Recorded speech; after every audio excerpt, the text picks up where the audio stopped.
Welcome, my Divine Crystar family. It's that time again to look at the energy for next week. We have 7 days coming up of some really powerful, magical, transformational energy. And let's talk about it because I really do hope these reports are helpful for you to map out what is the energy coming up in the next week for you. That you can take this and really begin to feel what is moving through your own internal landscape in a way that you can begin to observe it so that you can redirect it if you choose. So, with so much love, I do hope these reports are helpful for you to be able to map out what's moving through your universe. How can you become more sovereign through it? And this week is going to be really important because there's a lot of energy moving through this next week. We're starting out our energy in the gate 33 as far as the sun gate moves. Now, the earth has been in the gate 19 of sensitivity. This has been really an emotive time. I don't know if you guys have been feeling a little bit more emotion, sensitivity, or things coming up from the deep subconscious. And we're going to be holding this vibrational energy until the 6th, which is Wednesday when we move into the gate 7. Now, this is really neat. I want to kind of line this up. You get to see again on the 6th, we move into the energy of the gate 7. On the 7th, we move into true sky Leo in the gate 7. On the 8th is 8 lion gate. And then on the 9th, early in the morning, is going to be when the actual full moon is happening. Oh, so much powerful vibration that is just clicking through, and it's going from the gate 33 into the gate 7. And I've hinted at this a little bit, I think, last time, because our Mercury retrograde actually started in the gate 7. And so this is really kind of an amplification, kind of a showing us that Mercury plays a bigger role in our life than I think we've really given it a lot of credit. A lot of times it's the messenger that's pulling the information and taking it into the next planets that it's connecting to.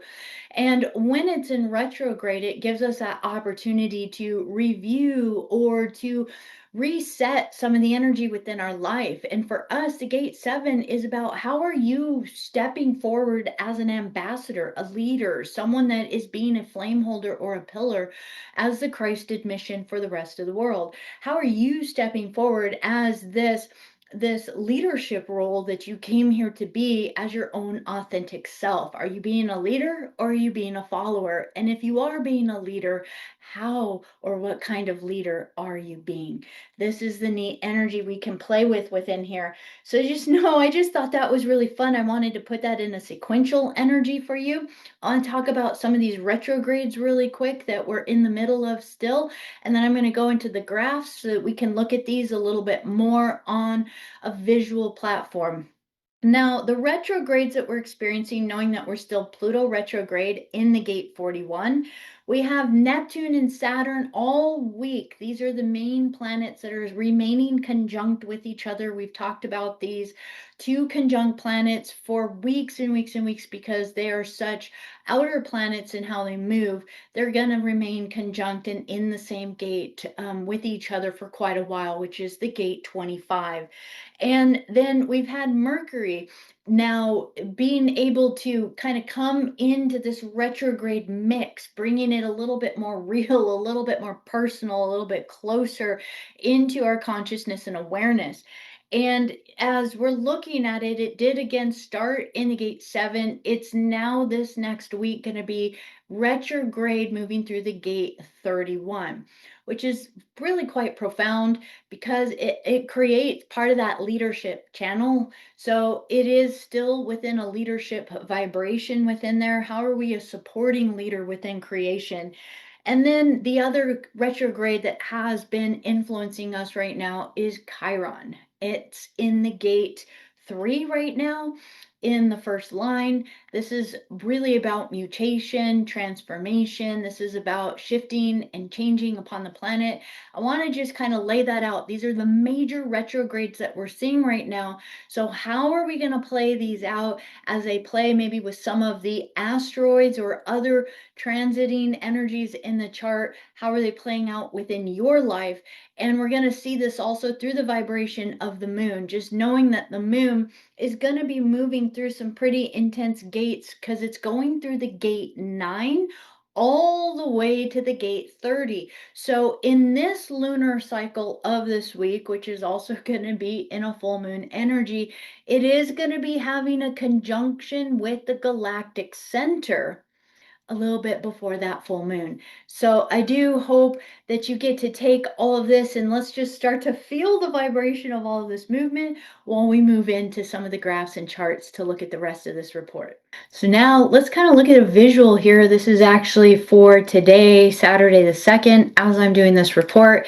And let's go ahead and animate this so we can move through some of the days. We're going to see as Pluto sitting here in retrograde, remembering it's in the gate 41, it is really close to that cusp between true sky Sagittarius and true sky Capricorn. It eventually, in its retrograde, is going to go as far back as the gate 60 again before it starts to go direct and move fully into the gate 41 and not be dipping back into the gate 60 again for a very long time.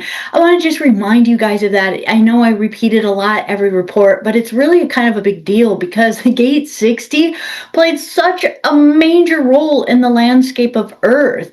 In the last 2.5 years that we've really been feeling this energy dancing back and forth, can you not see how much influence Pluto shook up in our life? Oh my goodness gracious. And so the gate 41's really quite transformational for us should we choose to use it for what it's here to be, which is it is the inspiration for us to think up the stepping stones into a new future. And what new future do you want to create for your dream, your reality, your life, this earth, your legacy? All the energy that you've come to express within this lifetime. And I'm saying it this way because change on the planet is not somebody else's responsibility. It's our responsibility to shift and change our own universal landscape and perception of how we see this reality, and all the rest of it will follow. But we have to recognize that we have to be so solid in what we envision as our reality, our truth, and our Christic path. Because yes, there are Metatronic forces, there are Borgia forces, there are outside galaxy forces from other universal systems that have entered in that would love to overtake our system. The only way they can do it is if we let them. As if we give up our sovereignty of our original thoughts, our sovereignty of co-creating and creating this reality as a divine pillar of light, that if we start to give our responsibilities away to others, or specifically give our responsibilities away to programs, to artificial intelligence, to tech, to outsourcing it to things because we figure something else can do those menial things for us. If we keep giving our creativity away, we are making an announcement to these intruder races that says, yeah, we aren't interested in our God spark. Go ahead, tell me what to do. And if you don't like that, because I know I don't like that, I am not choosing to be under the control system of some of these invading types of influences upon my consciousness. Yet, I'm also very aware of how alluring they can be upon our consciousness.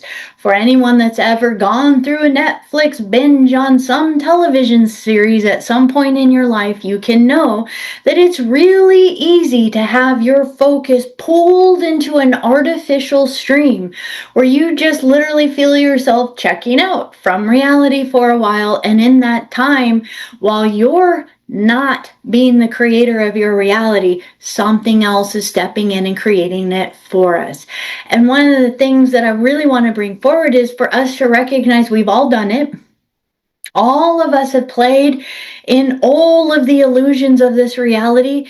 And we all have the ability at any moment to go like, okay, no, I step forward as that pillar of light. And why am I saying this now is that right now, True Sky Leo in the gate 7, Mercury starting retrograde in that energy is inviting us. It's saying, hey, hey, hey, hey, hey. Okay. Here. This is what's going on. This is the map of this consciousness field. This is the map of this first harmonic universe and how it's playing out and intertwined with the second harmonic universe, the third harmonic universe. Here's the map. Here's the layout. Here's the players. Here's what's going on. Where are you stepping forward as the leader, as the general, as the director, as the individual that is willing to be that guide for others to navigate through this reality back into Christic consciousness? This is really a neat introspection that we can all truly step into. So as we see Pluto within here, it's holding basically a not quite an opposition but close to an opposition to the Mercury and the Sun energy. It was in opposition in the last week, and so we did get to feel that vibration in there. That opposition is letting up, but it's still kind of reminding us, hey, in the vibration of the Sun and your new thinking that you're bringing in through your Mercury, just remember Pluto's sitting there constantly challenging us to face the shadows that are deep within and say, hey, where are you living in illusion, too afraid to face the truth deep within yourself, or to uncover the things that you don't want the band-aid to come off of? And when you have that courage to lift the veils around everything that's been hidden, let me show you the power that's hidden within. And the power it's inviting us to is that each of you in this whole landscape of this reality holds the imagination crystals for how to map this reality into an incredible version of Earth. We all do. We all have the ability to do this. So as we look at this, one of the things I want to just highlight is the moon over here. It again is going to be crossing over the galactic center. I believe that's going to be happening on Wednesday. I believe I wrote that down in here. And yes, actually, sorry, Tuesday, it is going to be moving across the galactic center. And as it does, we're going to see that it's going to be moving from the gates in our chart, moving from the gate 9 to the gate 30. So it's going to be making this crossover, kind of going through these lower quadrants, starting to dip into the energy over here closer to Aquarius. So as we see the vibration of the moon moving in that way, we're going to see that obviously it is going to come into the opposition place of where the Sun is. And as it hits within that opposition energy towards the end of the week, that's going to be our full moon. So as we're seeing this right now, yes, Sun is still in true sky Cancer. And then remembering that on the 7th in the gate 7, it moves into true sky Leo. It's going to have all of this time approximately, I want to say it's approximately 40 degrees that it's going to be moving through. So it's one of the longer constellations in the sky that we get to feel the Sun moving through. So we've got a bit of time that we can feel this energy moving through it. We've just recently moved with Venus into Gemini, so it'll be in here a bit before it moves into Cancer. But at the same time, for Flameholders, just know that our Divine Merfolk, Rachel, has created a womb oil activation for Sun moving into Leo and the 8-8 Lion's Gate. So there is another womb oil that you can activate and create. It's not necessarily going to be based off of the Venusian energy moving, but it is going to be attuned a bit more to this powerful transformative energy that is happening this week. This is really special. So just know that's something you can map. It is something that is recommended to do maybe a few days before the full moon or a few days after the full moon in order to allow the sacredness of the energy for that ritual time to create that sacred womb oil. So I wanted to just share that. So as we remember, we have Neptune and Saturn over here in a vibrational energy of conjunction, still in retrograde. And we have the North Node not far from it. Just a loving reminder, the North Node is in the gate 22. Therefore, the South Node in the gate 47. And this is pulling us to our next genetic evolution of humanity. And if I was to say the genetic evolution of humanity, what this might look like, this is us evolving in such an advanced level of consciousness that we can interface, interact, and work in the realities of artificial types of influences and mechanical creations, if you will, yet still maintain our sovereignty of our divine consciousness within. That as we move into this Dwarpa Yuga, that we would see this as a time when we would be able to move faster. Technology moves faster, yet you still hold the divine double diamond heart within you, the divine energy within, and that creates the next epoch or the next evolution of humanity that starts to know how to flow faster in creation as a state of being, rather than having to slowly map it out through logic or consciousness or through the material reality. We're starting to learn how to move with spirit faster and faster, and therefore catch things on a much quicker level. So that's a big, big energy for this next week. And as we get to look at this, again, the Chiron retrograde, I wanted to tap into this, is in a conjunction to Eris. I did kind of mention a little bit, primarily more with the Flameholders in our membership group, about Uranus and Sedna as well. We want to just be mindful, again, that there's a lot of influences that are playing upon the Earth. These types of planetary alignments create openings within the architecture of Earth for more movement on a tectonic or a shifting level of the planet within the water body levels, within the tectonic plate levels, earthquake levels, volcano levels, and these kinds of things upon the planet. And not all shifts and changes through the weather are natural. We have to remember that as everything accelerates through technology, that there is technology that accelerates the organic platform on Earth, that can accelerate through heightened projection of energy into specific, maybe opened portal gates or weakened energy structures upon the Earth that can actually kick the Earth over into some of these cataclysms that may be natural if they were left alone, but they become kind of amplified in how they express themselves, like superstorms and super types. No, don't say super volcano. Super types of weather patterns that happen. That can really create a much bigger effect upon the planet than it normally would if Earth was just left alone to be in her own organic body. Now, I say all of this as just an awareness so that we can remember that we are like the crystalline node interfaces into the planetary body, and that when you operate as a Christic pillar or a Christic being, meaning that you're your authentic breath, your authentic heart, you find yourself in an energetic vibration that begins to infuse awakening of the dormant organic architecture of the Earth back online again. And part of what we're doing right now is we're reconnecting into almost a dormant or stasis crystalline architecture in the Earth that has been superimposed by APIN systems. Basically, these are artificial crystalline networks that were placed.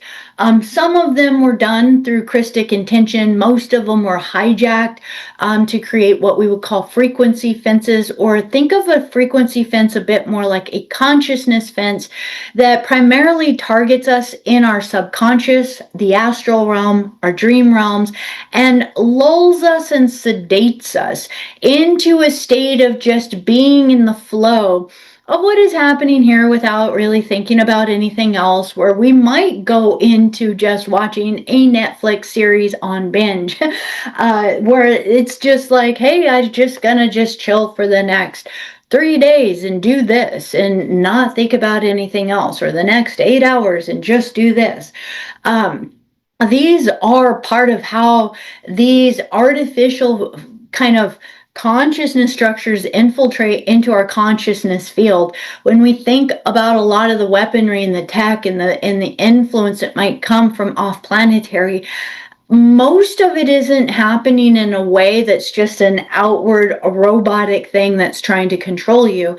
It's much more subtle. It's much more smooth in how it interfaces into your life. It interfaces through your dreams. It interfaces through your thoughts, your beliefs, your subconscious, your trigger reactions to life.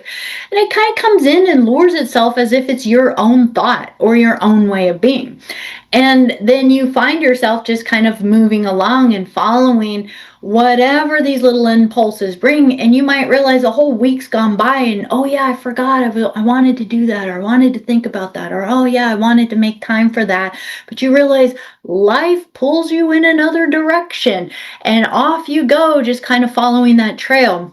And that is the genius of the subtleness of some of these negative influences that are quote unquote controlling the earth. They're not necessarily controlling in such a way that's overt that we would rise up and fight against it. In fact, they're so subtle in the psychological interface within us that they are controlling through getting us to be the consent that thinks it's our idea. You know, it's just, it's crazy when you think about it, because we've all, and this is where I really, really, really want to come into a sense of authenticity. We've all been influenced by it from the day we were born.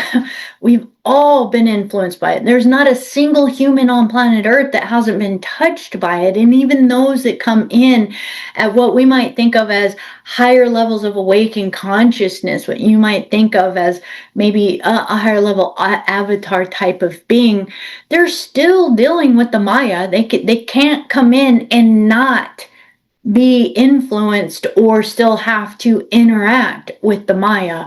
And within that, we want to let ourselves let go of any places that we want to make it wrong for what it is. It's part of many of the different universal realities of creation.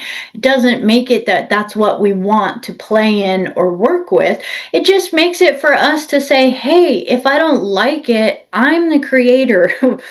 I want to change it. And the gate 7, this true sky Leo, this 8-8 Lionsgate, the 8-8 Lionsgate is quite profound in its energy because it gives us the vibration of really connecting to one of the binary stars that the Earth, or sorry, our sun is connected to, is within the Sirius star system. We actually have a harmonic resonance and basically a scalar connection. It's not necessarily magnetic, but it's like our harmony and our orbit and cycle with Sirius is consistent. We never move further away or closer to. In fact, there's always this set distance that are alignment that we're holding. And I do want to correct that, in that we do have these orbits where we do kind of move closer and further, but it's never moving out of a degree in our alignment with it. And when we come closer at these times, these are when we start to come into what we would think of as alignment. And what are we aligning to?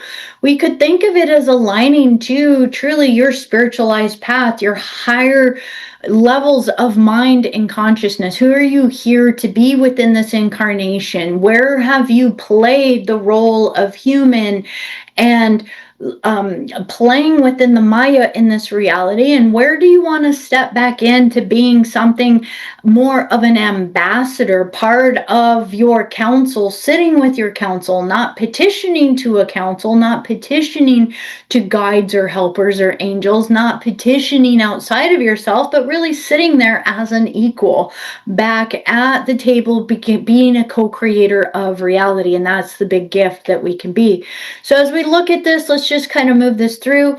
This will be the third where we start The fourth, just kind of moving into the energy, knowing that all the vibration is coming. The fifth, starting to prepare for the shift into Leo here at the top. As we move into it, into the sixth, again, the sixth, we move into the gate 7. On the 7th, we have the full energy now of true sky Leo moving into place. And as this vibration amplifies, we have then the 8-8 Lion's Gate happening right here. We can see within this vibration, the energy for the full moon is fully in play right here. And as that happens, it's interesting because the full moon is going to be connecting in very soon with the energy of Pallas or Pallas Athena, the divine wisdom warrior, the divine, it's wisdom. It's truly a vibration of stepping into a leadership, an ability to speak voice. So we can see that's going to be kind of holding in with the moon here. And then right in here as we move in, the next day, the end of the week, you can see how quickly the moon moves. So you can see in that full moon energy, we are going to get not only a little bit of Pluto energy, but we're going to get some Pallas Athena energy within there. So that's going to make it pretty potent. I want to just end with one more screen for you guys as we just kind of look in here as a recap. Just remembering our energy for this week. Let me actually close this. Our energy for this week really is about remembering that you are the inspiration and the energy of your reality. So as you remember who you are, that we are here to let go of the past. We're not here to lead from the past, but be the flame that lights the way forward. To remember that we are energy transferred as a flashing sequence in the ethers, as we are being part of the scalar wave sequence, that each crystal knows every song being sung within this dimension at all times because they share one mind, the mind of God. That you're already connected to the all, that the source field lives inside of you. So the more that you connect and commune into that energy, you will recognize that it's you that gets to step up and say, hey, okay, I'm done playing this game. What do I now want to restructure my flash sequences into? Here are the gates and the energy for this week of the moon gates, just for you to get a visual on that very quickly, just to see. One of the things I like to remind and invite, you got a birthday gate in there, is that one of those gates your solar gate? And if so, play with that. Means it's going to be an extra potent time for you this week. Here's the energy of just kind of a visual of the week. And then as we go through, again, remembering that all the energy this week is moving us to embodying our sovereign flame. That as we work with this, the last image I really wanted to show was this cosmic energy of the 8-8 Lion's Gate. Again, it happens, and it's not exactly on the 8th. It happens generally between July 8th and August 12th. It is connected to what is known as the solar cross quarter. And it's kind of this in-between time between solstice and equinox. So we know summer solstice, winter solstice, and then we have the fall and the spring equinox. And it's a moment between these that's really important for us to connect to. It does have a huge connection to the Leo energy of Dubhe, which is part of the Big Dipper. And that Big Dipper energy is really quite potent because it holds the Rishik codes, it holds the codes of wisdom and Christ consciousness. So when this takes place, the sun in Leo and the earth in Orion's belt and the stars of Sirius are all lined up, which starts to be activating what is the rising of the star Sirius. So it's this whole axis line that lines up within us, and that is why there's such a buzz and a pull to the vibration of the 8-8 Lion's Gate.